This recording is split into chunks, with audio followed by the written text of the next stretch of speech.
Graça e paz, bom dia, Deus abençoe a todos.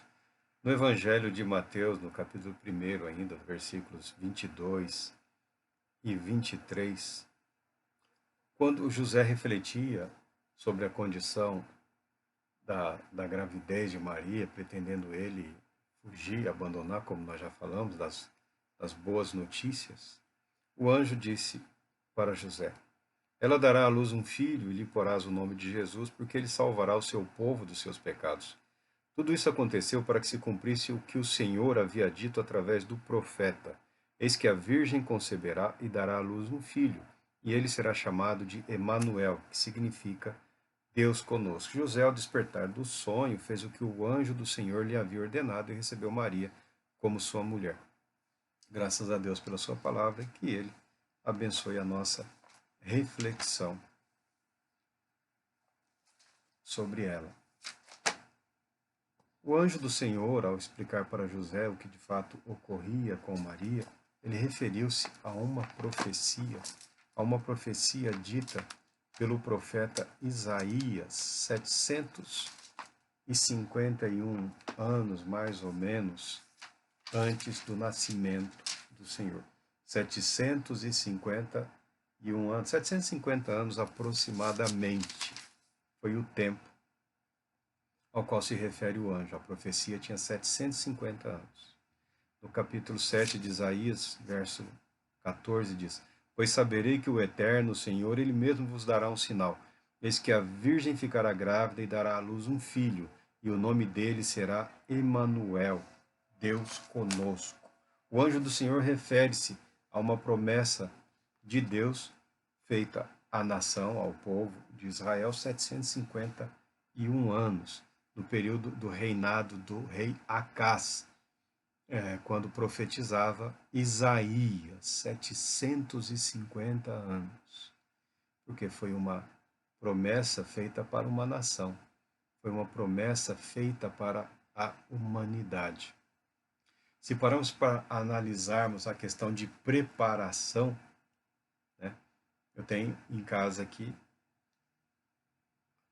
uma grávida, uma gestante prestes a dar à luz e tenho vivenciado toda a preparação, toda a expectativa para a chegada da Mariana. E compra-se isso, aquilo, e prepara o quarto, o berço, o carrinho, as fraldas e tudo mais. A contar da palavra do Senhor dos dias de Isaías, foram 750 anos, foram mais de 700 anos para uma preparação. E a palavra de Deus declara que nos dias do nascimento do nosso Senhor Jesus, Israel como nação, como nação instituída, organizada, não aguardava absolutamente nada nem ninguém. Havia uma expectativa em relação a um processo, a um conceito de um Messias que o salvaria. Mas esse conceito de Messias havia se transformado às expectativas bélicas, né? Porque havia uma expectação de uma nova rebelião, de uma nova revolta contra o Império Romano, contra o poder romano, e que somente pelo poder de Deus, o Messias, o ungido de Deus, poderia liderar o povo numa batalha que traria a todos libertação política, religiosa, econômica, e passariam a viver numa era dourada, num milênio, por assim dizer. Havia essa expectativa. Agora, preparados para a vinda do Messias, nós sabemos que não, porque a voz do anjo, a palavra de Deus, o, o anunciar do cumprimento de uma promessa, reverberou na Babilônia. Chegou na Babilônia. Mas como chegou na Babilônia? Certamente não foi nenhum judeu que foi lá avisar. A palavra de Deus declara que sábios, né, após o nascimento de Jesus, em Belém, na Judéia, nos dias de Herodes, sábios vindos do Oriente chegaram em Jerusalém, a capital, perguntando do recém-nascido rei dos judeus. Para desespero de Herodes e de toda a corte, de toda a cidade que ficou alvoroçada, ninguém sabia absolutamente nada do recém-nascido rei dos judeus. Interessante que os sábios babilônios não só tinham certeza, como viajaram 870 quilômetros, por aí, mais de 800 quilômetros, uns 850, um pouco mais, da Babilônia até Jerusalém, para adorarem, para reverenciarem o recém-nascido rei dos judeus. 800 e tantos quilômetros de uma viagem. Ao lombo de camelo, eu não sei quanto tempo demorou essa viagem, mas dizem que um camelo é capaz de percorrer mais de 100 quilômetros num dia. Então, eu não sei se o cavaleiro suporta esse dia todo no lombo do animal. Mas vamos imaginar aí que tenha sido uma viagem lá dos seus 15 dias, né? Que era uma grande caravana, seus 15 dias, 20 dias, não sei. Só sei que esses homens se deslocaram, eram homens sábios, e também são tratados como magos ou como sacerdotes. Via de regra, toda a referência a esses homens é que eles são idólatras, são pagãos, mas eles entenderam, eles discerniram os sinais dos tempos e compreenderam que havia se cumprido uma promessa, uma profecia, que no entendimento que eles conseguiram obter faria diferença para toda a humanidade. Havia judeus na Babilônia. Quando terminou o cativeiro babilônico, nem todos retornaram. Então havia uma comunidade judaica na Babilônia. Havia conhecimento, as escrituras judaicas não eram propriamente um mistério para os babilônicos. Eu pessoalmente acredito que essa referência, essa reverência, essa disposição, enquanto representação de uma nação, de um povo, nunca será esquecida, nunca será totalmente esquecida. Porque esses homens chegaram primeiro que os judeus. O Herodes, o grande Herodes, o velho Herodes, ao ser questionado pelos magos, ele chamou em segredo os sábios de Israel. Constrangedor saber que os sábios de Israel tinham conhecimento do local onde nasceria o Messias, onde nasceria o prometido, o aguardado Salvador dos judeus. Muito embora nenhum dos sábios dos judeus tenha se disposto a encaminhar os magos do Oriente, nem o próprio Herodes também tenha se disposto a procurar pela criança, mas já planejava um mal muito grande, porque o que esse homem não admitia era a concorrência à sua posição de governante, muito embora fosse ele um lacaio dos romanos, né? Todo o poder dele era sustentado pelo exército romano, pela presença dos romanos, o aclamado rei dos judeus, o título que ele recebeu do imperador romano era de rei da Judéia, mas é um título, ele estava lá, recebia os impostos, né, tinha alguns direitos, obrigações, mas o trabalho dele era conduzir o coração do povo ao Império Romano, ao Império Romano. Ele trabalhava mais por Roma do que por Israel, de fato, ou pelo judaísmo, de fato. A preocupação dele era em agradar aos seus senhores. Mas esses magos foram conduzidos até a criança. Foram conduzidos até a criança, um ato milagroso, creio eu, né? Após terem ouvido o rei Herodes, seguiram o seu caminho, e a estrela que tinham visto no Oriente foi adiante deles, até que finalmente parou sobre o lugar onde estava o menino. E vendo a estrela, Mateus aqui faz um jogo de palavras entre Jesus e a estrela e Jesus. E vendo eles a estrela, alegraram-se com júbilo intenso, com grande e intenso júbilo. Ao entrarem na casa, encontraram um menino com Maria, sua mãe, e prostrando-se o adoraram. Então abriram seus tesouros e lhe ofereceram presentes, ouro, incenso e mirra. Essa é a atitude desses homens sábios, essa é a atitude, essa é a postura de todo verdadeiro saber em relação a Cristo Jesus. Reconhecer nele a essência, o esplendor da glória de Deus. a manifestação viva do propósito, do plano de Deus para a humanidade. Esses homens assim agiram. E nós ficamos decepcionados, muitas vezes decepcionados. Meu Deus, mas estrangeiros, sacerdotes, idólatras, estranhos, se dispuseram a adorar o nosso Senhor. Mas e em Jerusalém? E na terra dos judeus? Olha, nós falamos que não havia, e há consenso de que não havia nenhum profeta instituído, reconhecido. A palavra da profecia cessou por 400 anos. Mas no livro de Lucas, Lucas buscou com bastante detalhes informações acerca do nascimento do nosso Senhor, e ele fala assim: entretanto, entre mentes, havia um homem em Jerusalém chamado Simeão, um homem justo e piedoso, e que almejava a consolação de Israel, e o Espírito Santo estava sobre ele.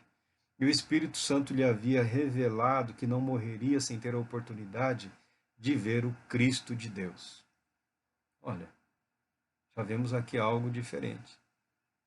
Simeão não era profeta, mas o Espírito de Deus estava sobre ele. Estava sobre a vida desse homem. Este homem experimentou a consolação de Deus. Era um homem que amava o seu povo. Era um homem que amava a sua fé. Era um homem que amava a Deus. Era um homem piedoso. Era um homem piedoso. E ser piedoso naquele tempo em Jerusalém não era uma coisa assim tão simples como as pessoas possam imaginar hoje. As tentações que as pessoas gostam de falar hoje sempre existiram, sempre estiveram presentes. Não existia os recursos tecnológicos, mas a propaganda do pecado, daquilo que contraria a fé, daquilo que busca seduzir as mentes e os corações, sempre estiveram presentes. E a Bíblia fala que aqueles que querem viver piedosamente sempre serão perseguidos, mas nós temos aqui um homem piedoso que esperava o cumprimento da profecia. Claro que ele não esperou 750 anos, ele esperou o tempo de sua vida, o tempo da sua devoção.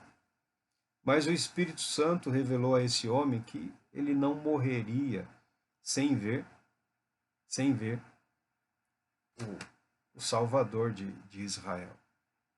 E no dia em que Maria e José foram levar a criança para a apresentação no templo, uma das cerimônias, um dos muitos rituais que os judeus têm, né, a apresentação do menino e a oferta de um sacrifício em relação a esse nascimento.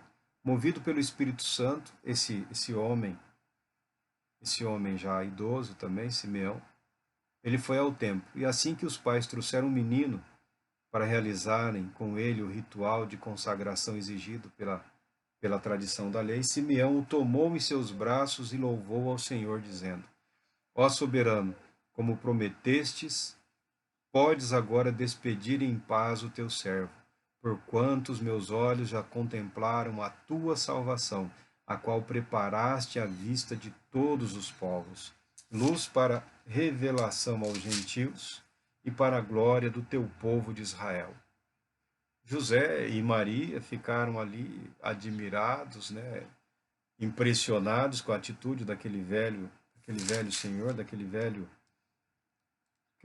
homem, pelas palavras que ele disse em relação ao recém-nascido, tudo em consonância com o que Maria tinha ouvido do anjo de Deus e também em conformidade com o que o anjo havia declarado para José. Eis ali um adorador, eis ali alguém que aguardou e viu com os próprios olhos o cumprimento da promessa de Deus. Não é de se estranhar que muitas pessoas hoje sejam ainda obcecadas por sinais, né? As pessoas querem sinais, querem ver prodígios, querem ver coisas diferentes, como que sinalizando, não, se isso for verdade, Deus de alguma maneira vai. quando a palavra de Deus declara que o sinal prometido já se cumpriu. O sinal de que a palavra de Deus é verdadeira, de que a palavra de Deus se cumpre, tem se cumprido através dos tempos e através dos anos, não é um evento próximo a nós que será o testemunho dessa verdade.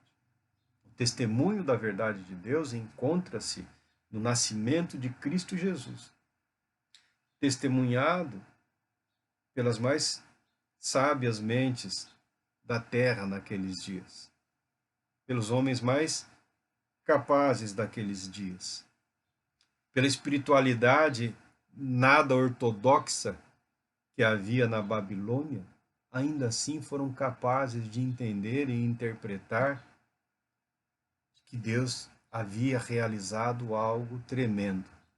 É claro que os críticos gostam de diminuir a grandiosidade desse evento, dizendo que era comum os imperadores babilônicos mandarem mensageiros para quando sabiam do nascimento de descendentes, alguém das famílias reais mundo afora. Mas nós estamos falando de um evento completamente diferente, de um evento cuja proclamação ocorreu de maneira sobrenatural. Não houve embaixadores de Israel comunicando mundo afora o nascimento de alguém na casa real. Não houve. A palavra do anjo reverberou, a palavra de Deus reverberou o mundo afora. E esses homens se deslocaram para adorarem o menino recém-nascido. Deixaram seus afazeres, suas responsabilidades, porque era algo fantástico, era algo maravilhoso.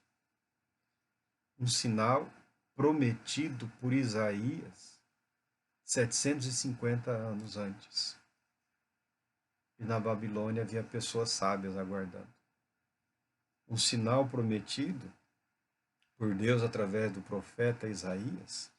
Mas ainda que a corte, ainda que o poder instituído, ainda que Herodes, ainda que os representantes do império nada se importassem com isso, havia sim em Jerusalém, havia sim entre os judeus uma expectativa real e sincera e verdadeira, uma expectação de que Deus estava para realizar algo e algo muito importante. Por quê? Não é possível acreditar, não era possível para eles acreditarem que Deus abandonaria o seu povo, como aparentava aqueles dias. Mas se algum profeta houvesse se levantado, ele diria que é o povo que estava abandonando os caminhos do Senhor. O povo esperava muito do rei, né, da liderança político-religiosa, quando na verdade o Senhor Deus espera que cada um de nós voltemos os nossos corações, as nossas mentes, as nossas vidas, para vivermos em conformidade com o plano e o propósito dele. Simeão aguardava. Simeão aguardava a consolação de Israel, e por aguardar o cumprimento da promessa feita por Deus, ele viveu em piedade, viveu piedosamente, viveu uma vida santa. Viveu uma vida santa. Porque a maneira de se viver o suficiente para contemplar a manifestação das promessas de Deus é uma vida de piedade, é uma vida de santidade, é uma vida de comunhão, é uma vida abençoada, é uma vida ungida pelo Espírito de Deus, é uma vida devota a Deus e às suas promessas. Você pode falar, Marco, você tem aí Simeão, mas a Bíblia não fala só de Simeão. Diz também, ainda em Lucas, estava também presente a profetisa Ana, filha de Fanuel, da tribo de Azer. Era uma senhora de idade avançada, tinha vivido com seu marido 7 anos, depois de se casar, desde então permanecera viúva.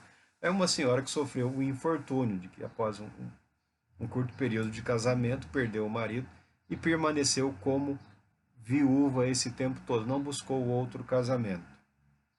Jamais deixava o templo. Adorava a Deus, jejuando e orando dia e noite. Né? Uma pessoa que fez do seu viver o contemplar da grandiosidade de Deus, o viver em conformidade com a sua palavra, com a sua promessa e aguardar o cumprimento das promessas de Deus para com o povo, também para a vida dela. Essa senhora chama a atenção, né, por ter permanecido viúva por tanto tempo quando poderia ter se casado, porque ela decidiu servir a Deus. Para as mulheres, o serviço religioso era vetado, né? Mas podiam desenvolver ali algumas atividades extra templo, alguns afazeres podiam ser desenvolvidos por elas. Mas essa mulher não deixava o templo, e a hora que ela só podia ir até o pátio das mulheres. Ela não podia chegar ao pátio dos homens, muito menos próximo do templo como um templo. Vivia dentro das suas limitações.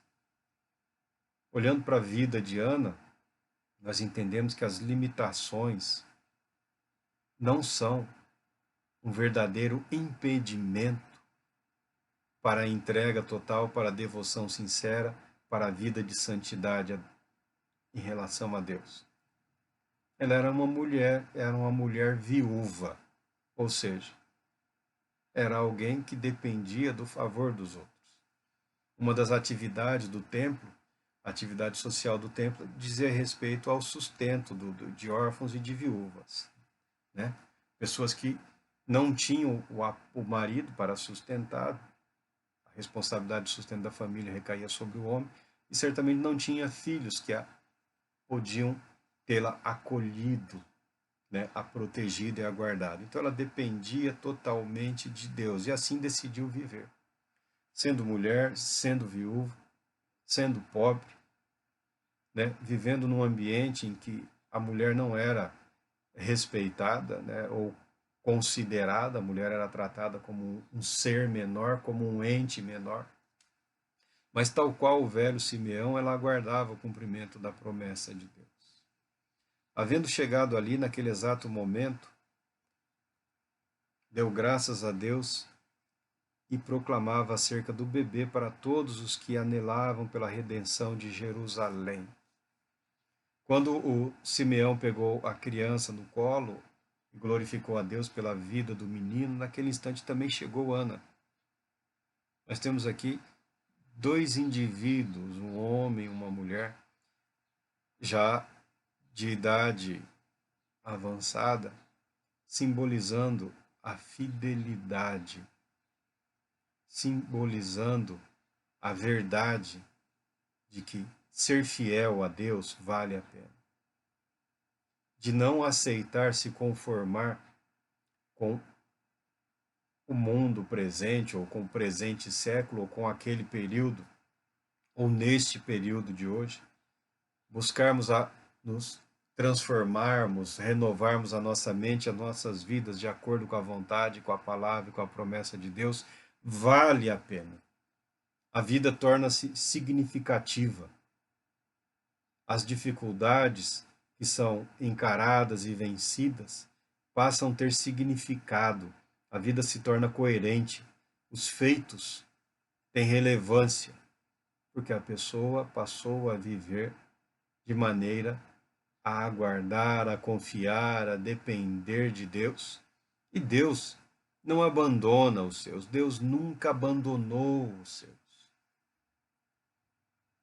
Eles não viram tudo da vida, do ministério de Jesus, mas viram a chegada, presenciaram a chegada, a apresentação. É claro que o Herodes, o rei, o único interesse dele era se manter no poder, tomou conhecimento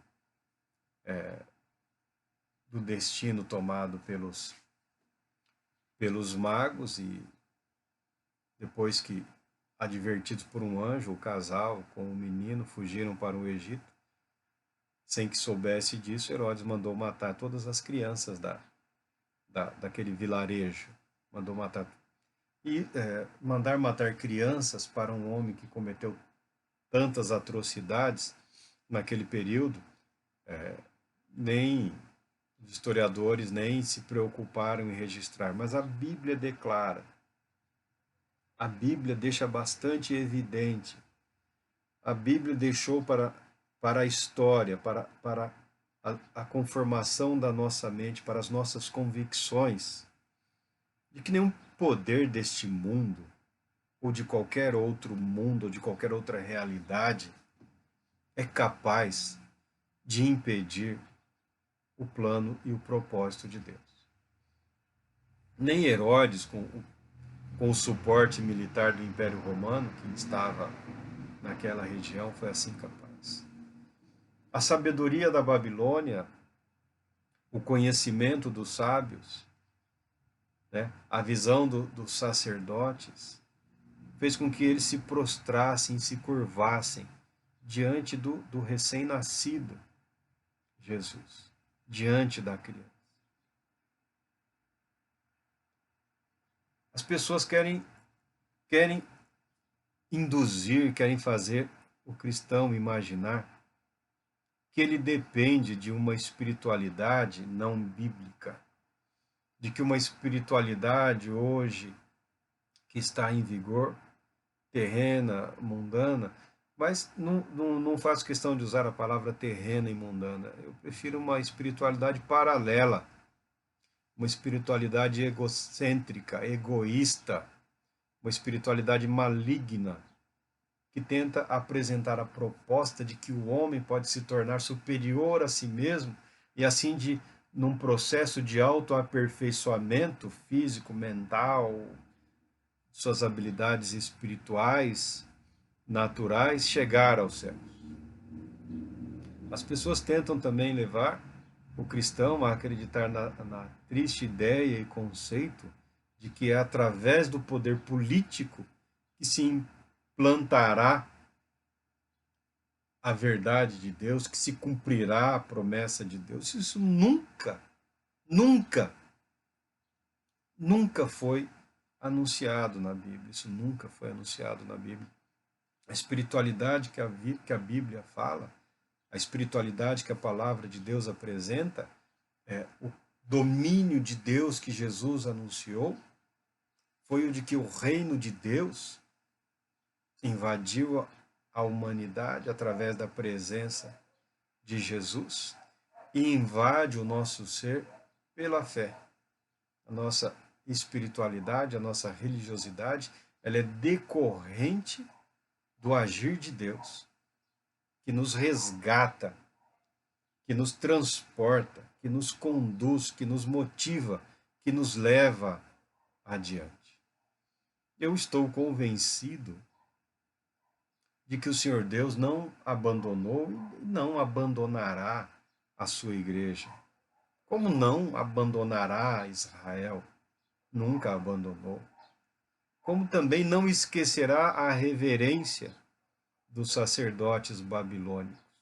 Estou certo que o ato, a atitude desses homens de se prostrarem diante do menino no seu devido tempo, resultará na chegada, na apresentação, não mais do menino, do Senhor Jesus Cristo, nessas regiões do mundo. É claro que se você olhar o noticiário da televisão, nos jornais, na revista, se você pegar os analistas, você vai falar, é impossível. Mas eu prefiro confiar na palavra de Deus, declarada pelo anjo, que diz que para Deus, para o Senhor Deus, não haverá impossíveis em todas as suas promessas. Não haverá impossíveis em todas as suas promessas. Quando Jesus fala, vinde a mim todos vós que estáis sobrecarregados, é para hoje. É para hoje, é para agora, é urgente. Porque precisamos ser renovados pela verdade do Evangelho, pelo poder do Evangelho. Precisamos ter nossas vidas resgatadas pela verdade de Jesus Cristo, pelo próprio Senhor Jesus Cristo. Não é uma questão de ativismo religioso. Não é uma questão de ativismo político-religioso. Não é uma questão de convicção ideológica, filosófica, religiosa e política. é algo inerente à natureza da vida humana, do ser humano. Qual é o nosso propósito? Qual é a finalidade do nosso viver, do nosso existir? Contemplarmos a glória de Deus, experimentarmos o cumprimento das promessas de Deus, da promessa de Deus em nossas vidas, no nosso dia, no dia que chamamos de hoje. A própria Bíblia declara, né?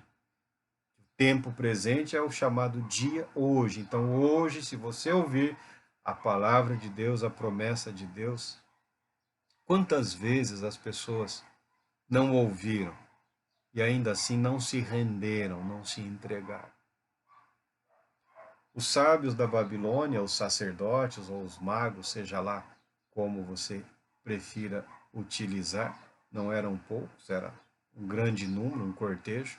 Alguns acham que são 3 por conta da natureza dos presentes que foram ofertados ao Senhor recém-nascido, tá? Mas era um grande cortejo que impressionou a cidade.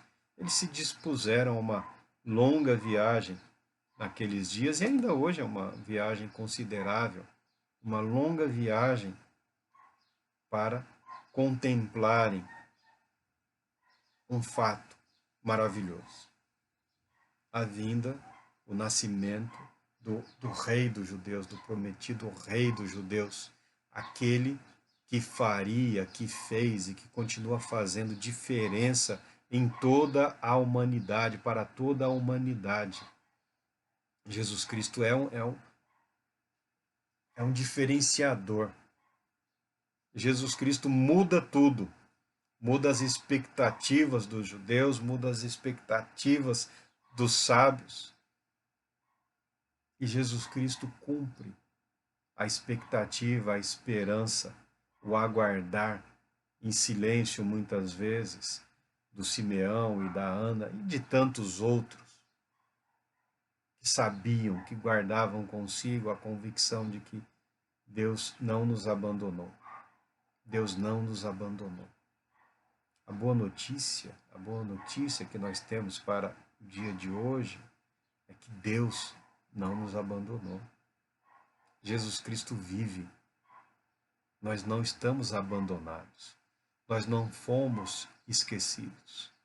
Não há poder instituído capaz de barrar ou de impedir o cumprimento da promessa de Deus na vida daqueles que creem, na vida daqueles que aguardam, na vida daqueles que estão dispostos a uma vida de piedade.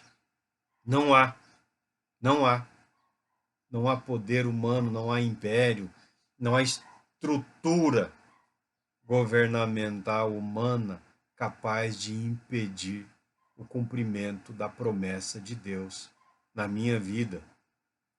Não há. Não há poder sobre-humano, não há entidade sobrenatural, não há filosofia, não há magia, não existe nenhuma espiritualidade paralela que seja de fato capaz de impedir o cumprimento das promessas de Deus na sua vida. Porque Deus é fiel. A nossa fidelidade a Ele é decorrente da fidelidade dele a Ele mesmo, ao que Ele prometeu, a quem Ele é. Não há nenhum poder neste mundo capaz de impedir a verdade revelada por Jesus Cristo em Sua palavra. A boa notícia é que vale a pena confiar em Deus. A boa notícia é que valeu a pena entregar a sua vida a Jesus Cristo. A boa notícia é que o Espírito de Deus já está sobre a sua vida.